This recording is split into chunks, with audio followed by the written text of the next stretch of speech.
Okay guys, so on some conditioned hair, I always just condition my hair. I never shampoo my wigs. I don't know why. This is just what I do. I feel like it strips the hair and I allow it to air dry. I'm now going to go in and part the frontal and the actual tracks from each other. And while I'm doing that part, I'm taking pieces of hair from the actual frontal part to cover up that track.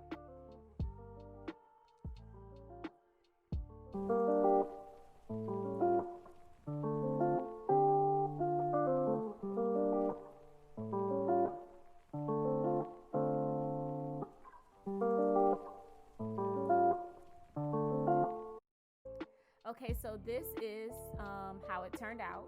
I do this because I want to make sure that track doesn't show once the hair is curled out.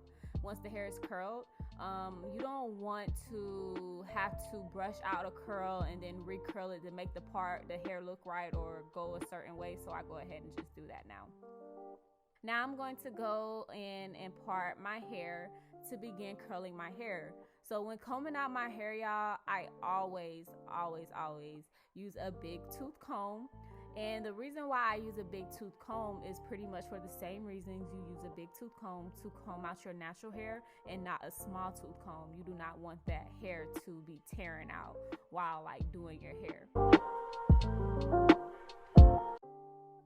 When parting my hair, I like to grab at least 3 to 4 tracks to make my rows. I don't know why I do this, y'all. This is just what I do. I don't want the curls to be thin or spaced out while curling it. It looks wrong. I take my Got To Be Goop spray, which you can find at your local beauty supply store for $7.99, $8.99. It comes in handy when you're a natural girl as well. You guys notice when I spray the Got To Be Goop spray on my hair, it's not direct, but I kind of lean back and allow the mist to catch the hair because I don't want the hair to be soaked. And the curling iron that I'm using is called the Bedhead Wave Artist Deep Waver. I'm just gonna call it a curling iron because that's what I'm gonna call it. But I got it from Walmart for $30, I believe. Not too much. And I turned the temperature to the highest notch. Once I spray the hair, I take a small tooth comb and comb it out again. I place the curl, and the reason why I'm doing this is because I do not want my curls to look spaced out. So that small tooth comb going to kind of bring it together. I place my curling iron at the top of the part in which I allow it to sit for 5 seconds.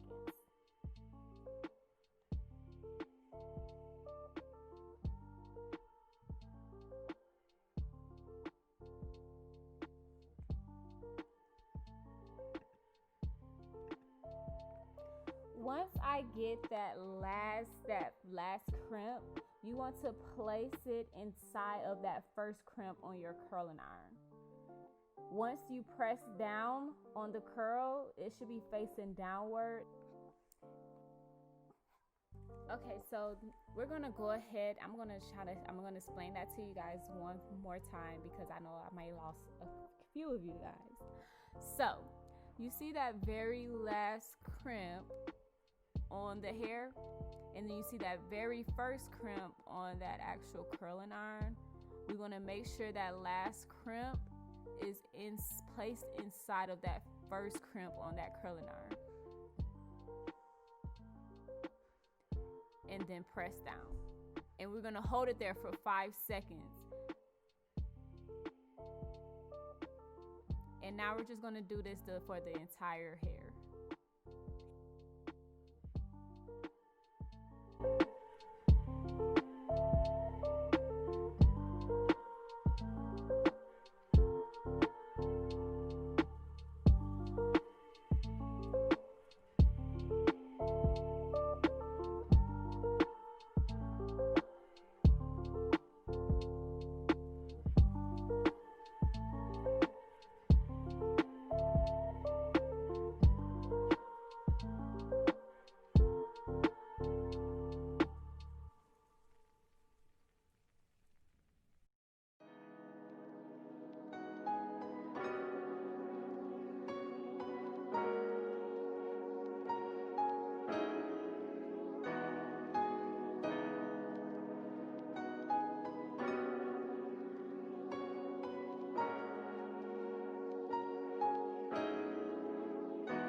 I go in and focus on the frontal area, I'm now creating a little leave out, which I am going to touch, which I'm not going to touch until I place on my head.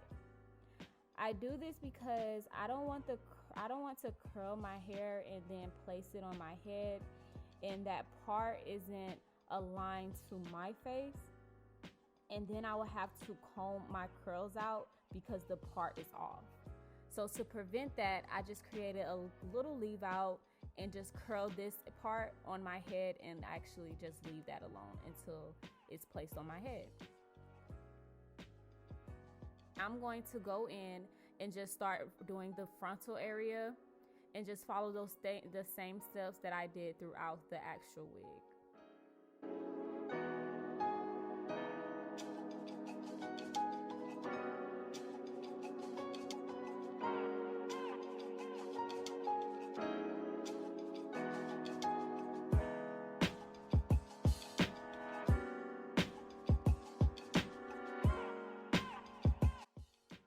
And of course, what you do to one side, you do to another. And this is my finished look. Like I stated, do not touch this area. You guys, I was really telling y'all don't touch. Don't touch it, sis. Do not touch it. Leave it alone.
So I placed the wig on my head and you guys see how I made my part. Now I'm just gonna go in and actually follow those same instructions that I gave you guys throughout that wig on this frontal area. And this allowed me to get that perfect part that I want. I don't want my part to be off. I want it to fit my face.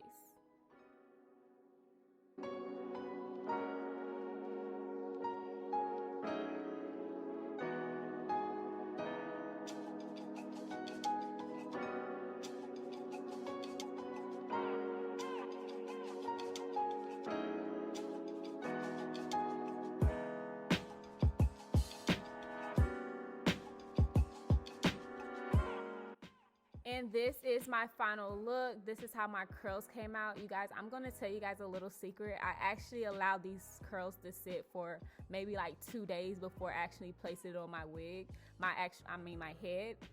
And that's why they're kind of a little loose, but I actually like them. I like loose curls. I don't really like them too tight.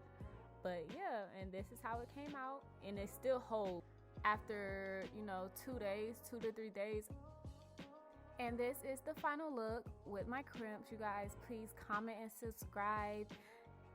Tell me if you guys want some more hair tips. I'm willing to do it. I love doing my hair. Look at my sister in the background. Bye, you guys. Love y'all.